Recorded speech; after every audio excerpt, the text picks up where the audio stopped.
Educational Podcasting Today, episode number 11.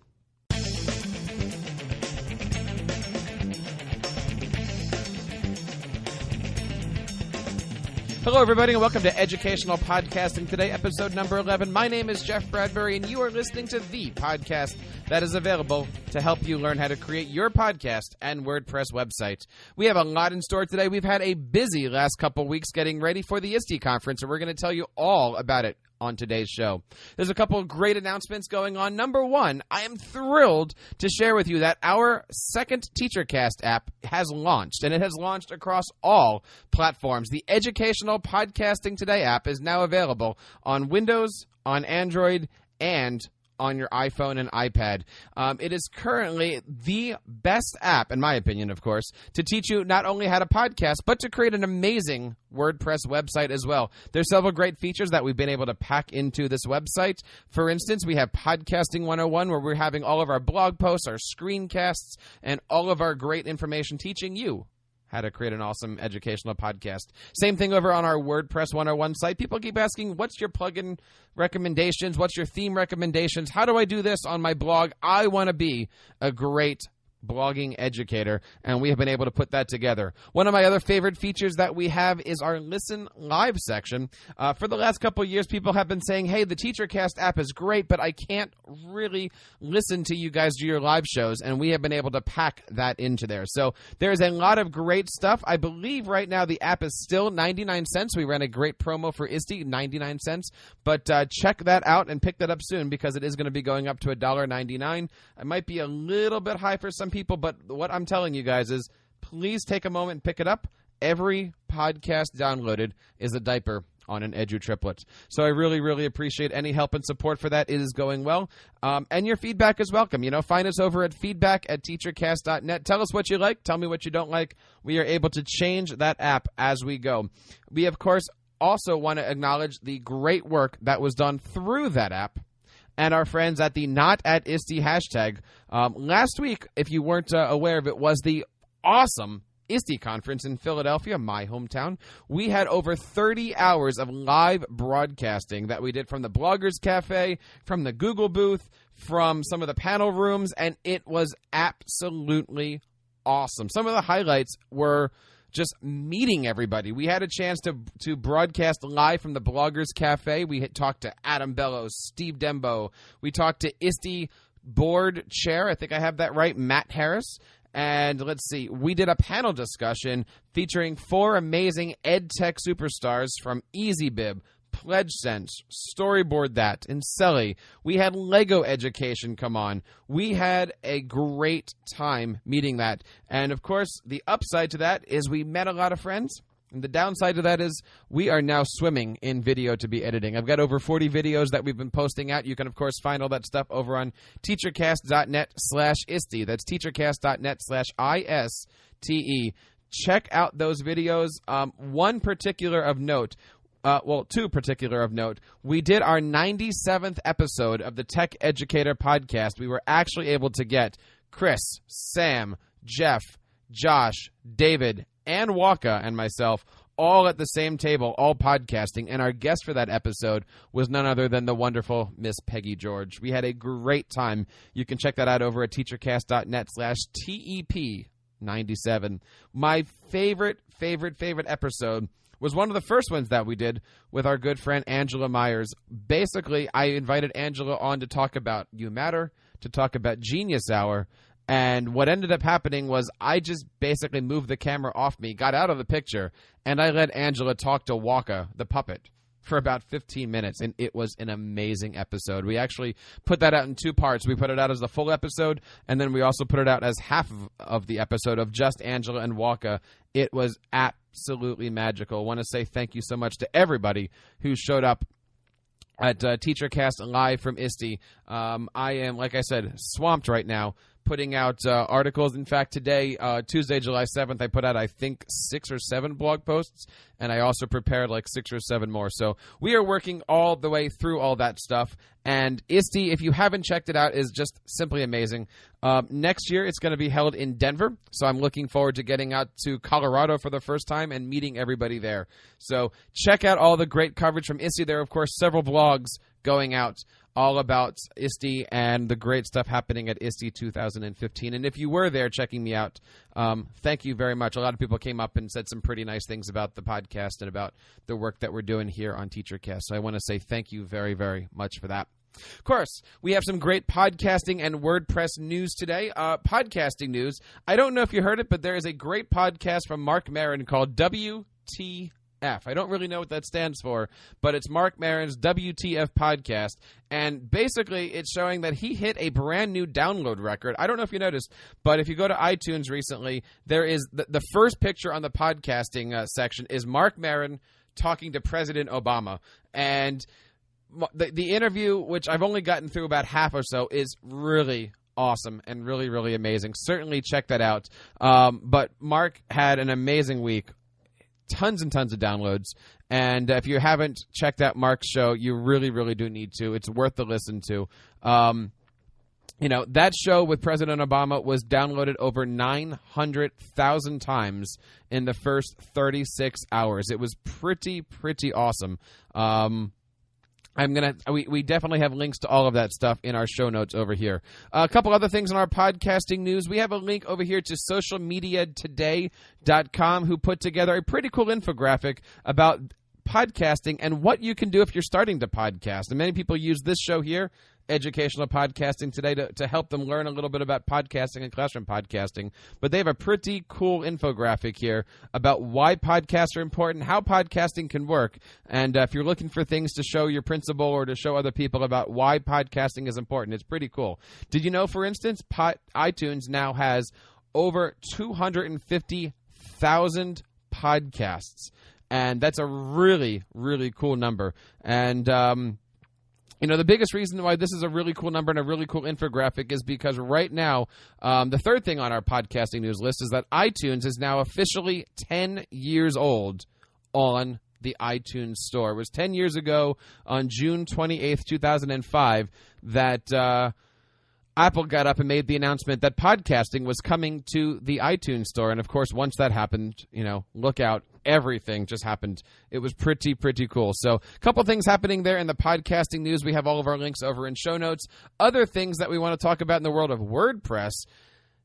People ask me all the time, what should they call their websites? What should they call their shows? And there's an interesting thing happening right now about trademark and trademark infringement. Apparently, the WordPress Foundation is suing the creators of WordPressHelpers.com for up to $100,000. Apparently, and I shouldn't say apparently because this is true, but it's okay to use the letters WP. So you could be WP website or WP helper or WP edu if you want. But it specifically says in their charter you are not allowed to use the word WordPress in your top-level domain. So we could never do educationalwordpresshelpers.com. That would not be good. But I have an interesting article here over the WordPress Foundation is suing the WordPressHelpers.com for trademark infringement. I don't know.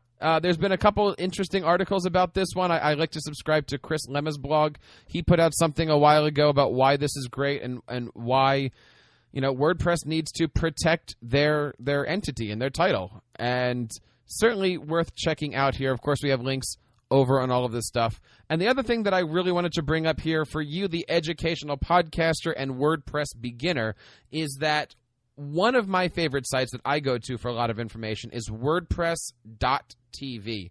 And, we know what EdCamps are, but did you know that there are WordCamps that are happening all across the country? I was very, very fortunate enough last year to hit WordCamp Philly. And quite often, a lot of these sessions are videotaped, and they're put on one website, which is WordPress.tv. And I got to be honest, many of these presentations are awesome, and they're fantastic, but a lot of them are just a little bit above my head because these are coders talking to coders. But what WordPress is trying to do is to bring the community together and to showcase some of the great stuff that's happening on a more beginner level. And WordPress.tv is soon going to be branching out to include beginner tutorials. And this is really, really neat. Part of what the website's going to do is going to be to create a how-to category that's going to be helping you learn how to do this stuff and learn how to do this stuff the right way. And, you know, if you're going to go and get a WordPress course, it is quite expensive. And sometimes the stuff on YouTube isn't always good. So to have something like this coming to WordPress.tv is absolutely fantastic. You should definitely check it out. I know, like I said, I subscribe to the WordPress.tv / RSS feed, and they have some pretty cool stuff. They just did WordCamp Europe, and like I was saying, the videos that are coming out from that are quite awesome. And most often at times, they actually have the links to all their slide shares, which is very, very helpful. I actually find looking at their slide shares sometimes is a lot cleaner of a presentation than watching them do a show. You know, we're talking to educators here, and it's a great resource for what you're doing. A couple things in our upcoming conferences. We talked about ISTE that just happened. Another conference that is coming up, and I've been seeing it on the hashtags, is the Q Rockstar Conference. And recently, if you're checking the hashtags for Q Rockstar, they just had Q Rockstar Detroit, and we are looking forward to participating at Q Rockstar up in Boston. That's going to be happening on August 4th through 6th, 2015. If you're in the New England area, or even if you're not, it is a great conference. What is a Q Rockstar Comp? Well, you know, we know what an unconference is. It's more conversation-based, and we know what these lecture-style conferences are. It's where you're sitting down. Q Rockstar camps are absolutely different than that. These are 3-day camps, very well affordable. It's only like $70, $80 a day, but essentially you have a 2-hour block to meet with awesome instructors, and the rule that we're given as faculty is we're only allowed to talk for no more than 10 to 15 minutes.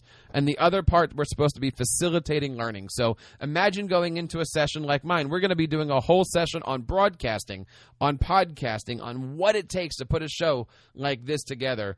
But the catch is, I'm not allowed to talk for more than 10 minutes. It's all going to be hands-on. We're going to do some pretty cool stuff. Another session that I have is how to be a Final Cut Pro wizard. So if you're an Apple guy or Apple gal and you're looking at learning the art of video editing, it is certainly a chance to come in and talk to me and figure out how exactly to do all this stuff quickly. And then my last session is going to be how to become a Google certified teacher. How do you become an Apple Distinguished Educator or a Microsoft Innovator or a PBS Digital Innovator?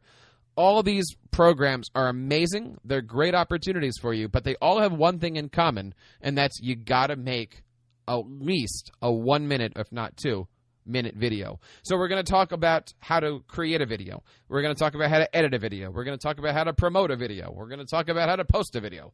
All of these great things are going to be happening over at Q Rockstar Boston. I have all the links up on our show notes here for Educational Podcasting 11.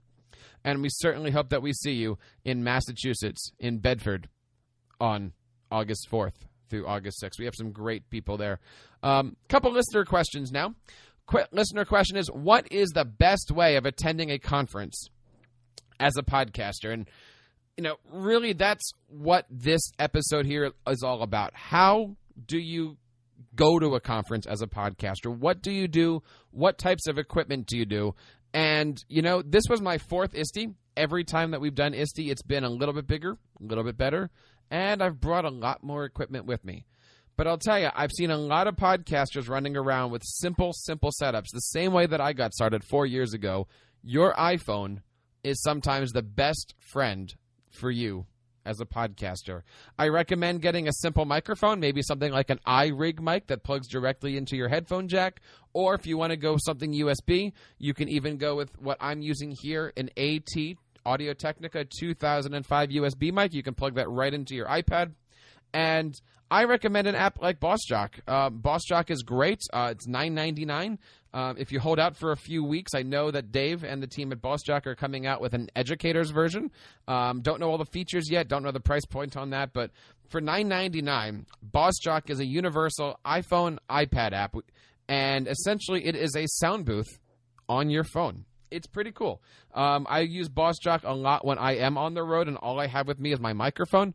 And I saw other people this year using BossJock to record their interviews, to put podcasts together. It is simply an amazing little app. And if anybody's going to do podcasting on the road, at an ed camp, at a conference, at a teach meet, BossJock, an iRig mic, that's really all that it is. Other tips that I have for including conferences, for attending conferences, especially these mega conferences such as ISTE. I've had so many people tell me this, but spend your time networking. Spend your time meeting people. Spend your time saying, hey, you're doing some really, really cool things. Mind if we do a session for this podcast that I'm coming up, and put together these little shows of snippets of different educators. Get somebody on from different points of view. Come up with a single topic and ask people one question only, and see what people can do. And come up with a show around a conference or a conference style. I certainly always suggest knowing what you want to record before you go to the conference. It is okay to have an agenda. I want to come out of here with 10 people that I've interviewed, and I'm going to ask them what their favorite part of coming to a conference is, or I'm going to ask them what makes a conference special. And maybe that's the topic of my next podcast. So a couple things. Number one, find some good equipment. Can you do this without a microphone? Absolutely. But to have something like an iRig mic certainly helps, and certainly will improve your audio quality. And it makes you look good. Let's be honest about that. And second of all, know what you want to ask about. Know what you want to do going in. Maybe you find some people who are going to the conference and prep them ahead of time and say, hey, I see you're coming to the conference. Would you like to meet up? Can I ask you a few questions? That would be kind of cool. And, I've been doing this for the last 4 years. My first conference that I went to as a rogue podcaster, I should say, was the New Jersey Educators Conference in Atlantic City. And that was, that would have to have been November of 2011. And all I did was I just walked up to vendors and said, hey, you guys seem pretty cool. Would you mind being interviewed for a little bit? And sometimes they say yes. Sometimes they say no. Sometimes they look at you funny. And, if that's how you're starting off, that is a great way to start off. And then, call me again and we can figure out how to help you out from there. But that is a little bit about how to do conferences and conventions.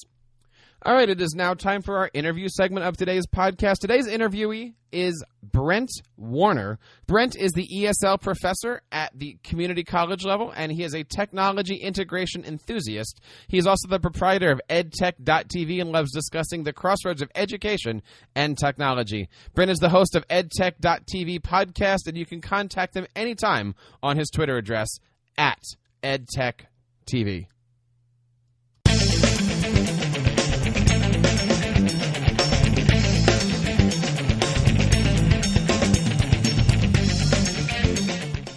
My guest on today's show is an amazing resource on Twitter. He is the creator of edtech.tv, an amazing podcaster as well. I want to bring on Mr. Brent Warner. Brent, welcome to the show today. How are you doing?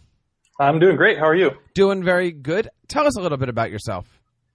My name is Brent Warner. I live in California, so I'm one of the West Coast EdTech people, and really just super into integration of technology, but also I'm a type of person as a teacher who likes to recognize when we should and when we shouldn't integrate technology, and my field is English as a second language. I teach at the community college level.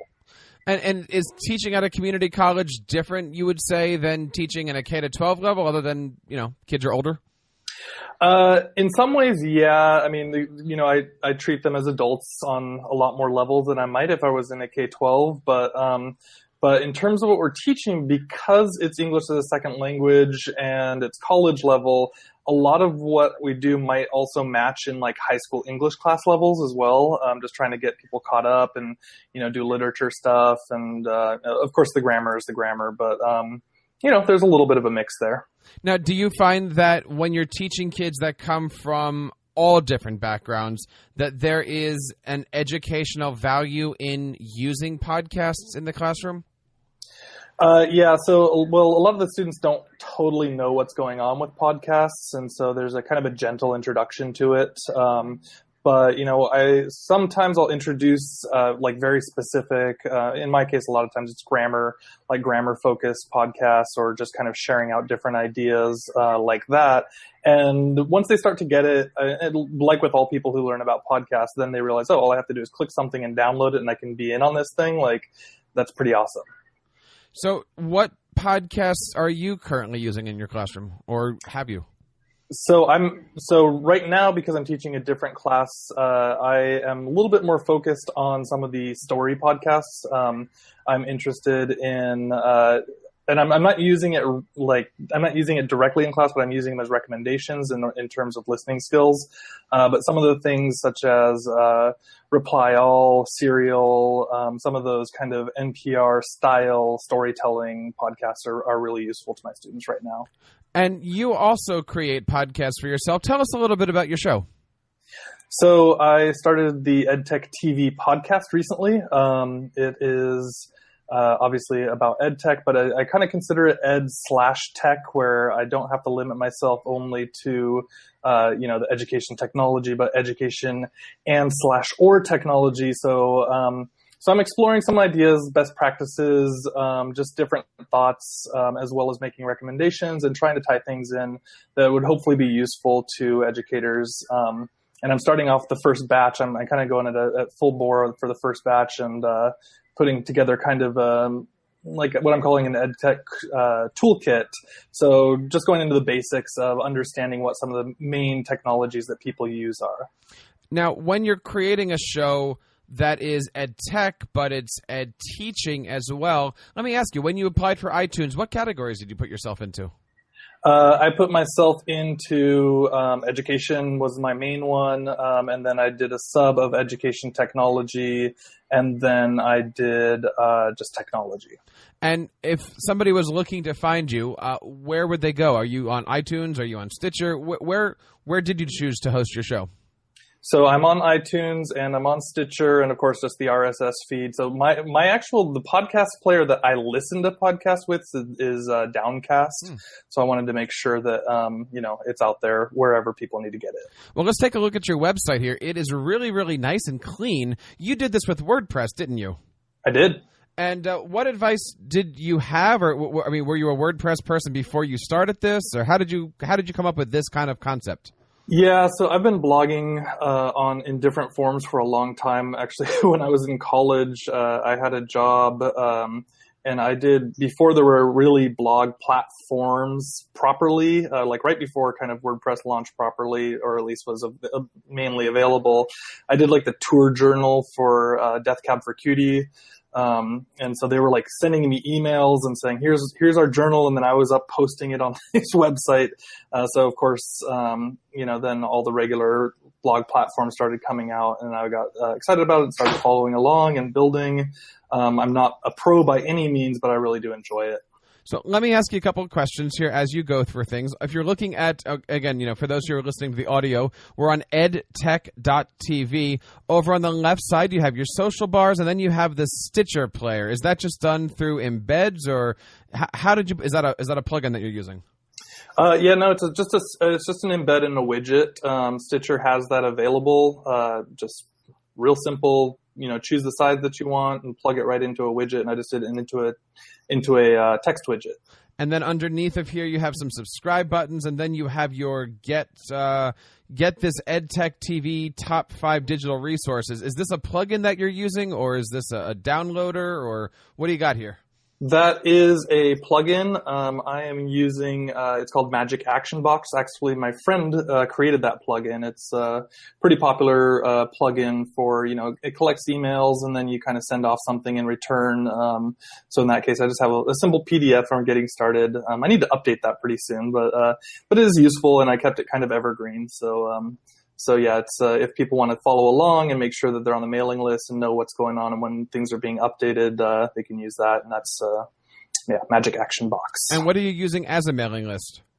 I use MailChimp because it is free at my level, and it's for me just I can't afford all the expensive subscriptions of Aweber. I'm not this is for me. It's at the moment it's a hobby, and so I'm not making any cash on it. I completely agree with you. I used to use Aweber. I love it. I would still recommend it. A little pricey. And then I moved over to MailChimp, and yeah, it was very, very, in a very short amount of time, I was paying for MailChimp. And so, yeah, you have a much bigger following than I do, so I'd imagine that you're going to be paying for it much more than I am. But for sure, I'll have to see what happens when my audience grows well enough to that point, and we'll kind of discuss it, and maybe I'll talk to you about it at that point too. I would love to, because I've got a lot of things that we're trying to work on here with our newsletter. Now, let me ask you about this graphic here. I asked Matt Miller when he was on doing Ditch That Textbook about his graphics. How did you get this graphic to look so nice? Is that a system that creates like these little 3D booklets, or did you create that yourself? I created it.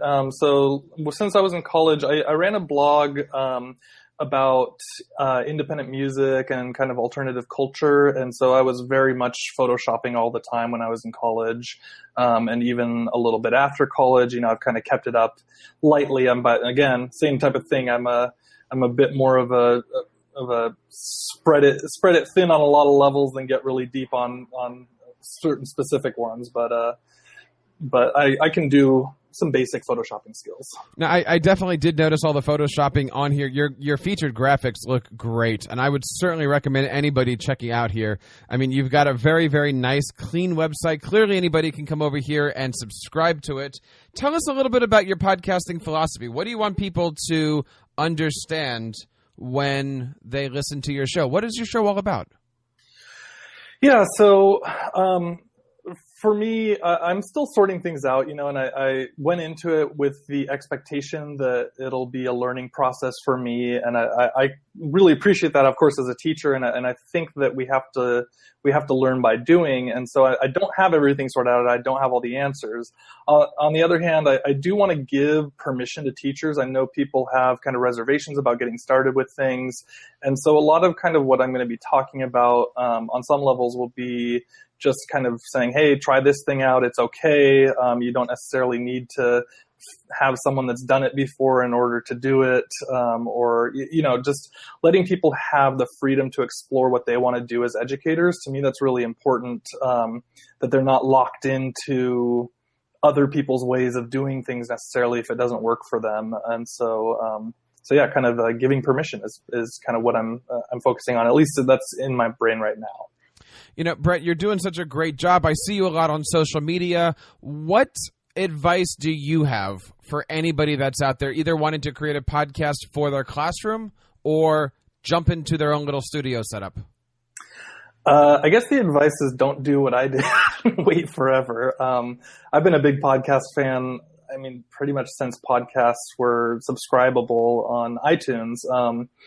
I made all sorts of excuses, and I started, buying equipment, and I'm like, okay, well, if I have this thing, then I can get it right. Or if I have that thing, I can do it. And now that I've actually started, I'm like, well, it's nice to have all those things, but you don't necessarily need it all just to get started. I was chatting with you about the idea of even just recording directly into your phone for a podcast, which is equally as feasible. And, if you're just getting started, why not? Well, what kind of equipment do you have, or what was your first piece of equipment that you purchased for your podcast? So the first thing I bought was the mic, and it's the AT2005. And that's because I was using it I wasn't doing the podcast, but I was doing the recordings for edtech.tv, where I do the video walkthroughs. And so I wanted a high quality mic that I could plug into the computer and do that. And then when I really said, hey, I'm actually going to get into this podcasting thing, I picked up a Behringer mixer and a Roland RO5 recorder. And I just kind of plug them in and run them all straight through together. Now, we were also talking about this. I want to bring this up on the show. You record into your Roland. I do. Why do you do that instead of recording into your TV or into your computer? I get crashes on my computer sometimes. That never happens here. I don't know. Of course, I can't imagine that would ever happen to you. But kidding. Yeah, that's. I was listening at home. Yeah, we can let people know what happened there. So Yeah, so just one, it's the ability to just have it separate, and so in case anything does go wrong, I mean, with the recorder, it's just a hard drive right there built in, so there's there's no software to mess everything up, and then I can transfer it over pretty quickly. It's not too much of a hassle for me. And then the other thing is that I wanted something like if I want to interview someone, for example, at a conference or whatever, it's got a pretty good, just sticking it in someone's face, the quality of the recording is great. And so that was important to me as well. Now, I have to say to people who are listening that the reason why we're laughing is because this is actually the second time that we've done this, because the first time our systems crashed. And so that was why we were having some fun with that. Brent, I want to ask you a favor here. We've never done something on this podcast before, but I used to do a show called The Jersey Educator, and I had these 5 questions that I would call the Jersey 5. And now that I'm not doing that show and I'm doing this podcasting show, I've adapted it a little. I was wondering, would you be able to be a guinea pig on the podcasting version of the Jersey 5? Ooh, I'd be honored, and I want my name at the top of that list when when everybody sees it in the future. Now, I'm not sure what the name of this is going to be, so if you're out there listening and you have a good, catchy name, I'd love to have something like that, because we're trying to figure out. I don't want to call it the Podcast 5 or the Podcasting 5, but we'll come up with something here. But now, again, you've already gone through these questions, but you have to top yourself from last time that we talked, which was yesterday. Okay, I'll do my best. Question number 1, what is your favorite Twitter or hashtag to follow? Okay, so I'm going to give you 2 now, because yesterday I gave you 1. I gave you California EdChat. That's hashtag CA EdChat, and it's really great. But since you're on the East Coast and you're not invited to the party. That happens before my bedtime. So. Yeah. Then I'm also going to say, because it really hasn't, and we've been hearing a little bit about it lately, quite a bit actually, the podcast PD, hashtag podcast PD. And it really did push me into going, you know what, I can get this done. I can do it. So, I think anyone listening to this is obviously interested in podcasting. So I've been into, hashtag podcast PD as well. What is your favorite educational tool or podcast to listen to? Ooh, so my favorite educational tool is going to be a little bit controversial, but Kahoot for right now. I've heard some complaints, that it's just a multiple choice thing and it's just a game. But I also do feel that it really drives student engagement, which is super important. And as long as you're setting up your lessons to use that kind of as a starting point or as a way to get people interested and hooked into your lesson, I think it's great. And, Kahoot is fun, engaging, and interesting for people. Number 3, what is the best advice you've ever been given as a podcaster?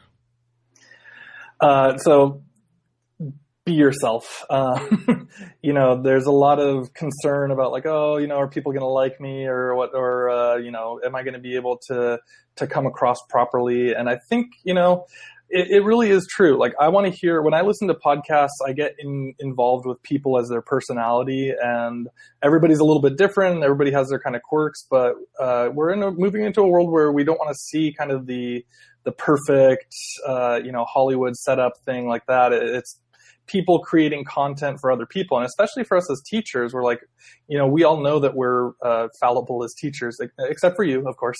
But, I like the idea, just be yourself and people will be drawn to it. Question number 4, what do you hope your listeners take away from your show? Yeah, so I want people to feel empowered when they listen to this show to do, something new for themselves, or, maybe retry something that didn't work for them before. It's really just about them, having the freedom as educators to explore different ideas. And, again, it's, as I mentioned before, you can agree or you can disagree with other people, and you don't have to feel one way or another about those choices. It's like, oh, well, I have to agree with this person because he's got 10,000 followers, or, whatever it is. I think that it's really about finding yourself as a teacher and using that understanding of yourself in the classroom. And number 5, and you gave me a good one yesterday, what is your best teachable moment that you've ever had? I'm going to repeat that one because I really do think that that's important. I'm a big believer in mindset. And so, sometimes we'll have our students come into class and they'll be like, oh, I'm in a bad mood or, whatever. And I tell people, well, okay, I understand that, but isn't it nice that that's a choice to be happy or it's a choice to be sad? And every once in a while we'll get a student who, kind of gets it when I say what they mean. They're like, they kind of walk away a little stumped at first, but, it's like when people understand that they have the choice to be happy or to be sad or whatever their mindset is, it's an internal thing and it makes a shift for them. And so I've seen it, quite a few times with my students where I talk about that and I'll say, well, you can choose to be happy or you can choose to be unhappy. And what choice are you going to make today? And they kind of, I just love that little moment when they go, oh, I get it. And it's kind of a hard thing to get at first, but when they do, then it's very fulfilling for me. And, plus it makes the class a lot better too. So yeah, I love, a little bit of mindset work with them. Brent Warner from EdTech TV. Tell us where we can get a hold of you. And again, how do we subscribe to your podcast? So I am at EdTech TV on Twitter, on Instagram, pretty much everywhere, EdTech TV. The website is edtech.tv, not .com. And you can subscribe on iTunes if you're an iTunes listener, on Stitcher if you're a Stitcher listener, and you can also just go and find the RSS feed for the podcast if you like any other podcast players for yourself as well. Excellent. Brent, thank you so much. We'll be right back with Educational Podcasting today.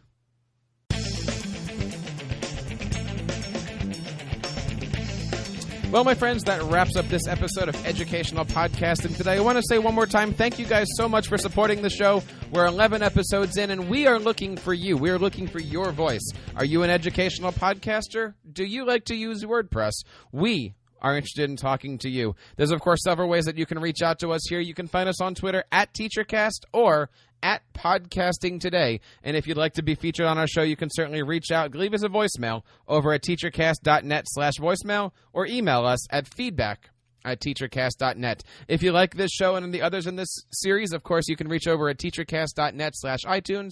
And all of our shows here, the interview parts, are going to be found over at teachercast.net/iTunes and teachercast.net/YouTube. So check us out. Please subscribe to us and check out the Educational Podcasting Today app on your favorite platform. Until next time, keep up the great work in your classrooms and continue sharing your passions with your students. National Podcast Day is September 30th. But what is National Podcast Day? It's pretty simple and you can help spread the word. National Podcast Day is dedicated to promoting podcasting worldwide through public engagement. You may be asking, what can I do to get involved with National Podcast Day? It's easy. Head over to nationalpodcastday.com and check the suggestions. But ultimately, these options are endless. Remember, September 30th, nationalpodcastday.com, and let's start the conversation.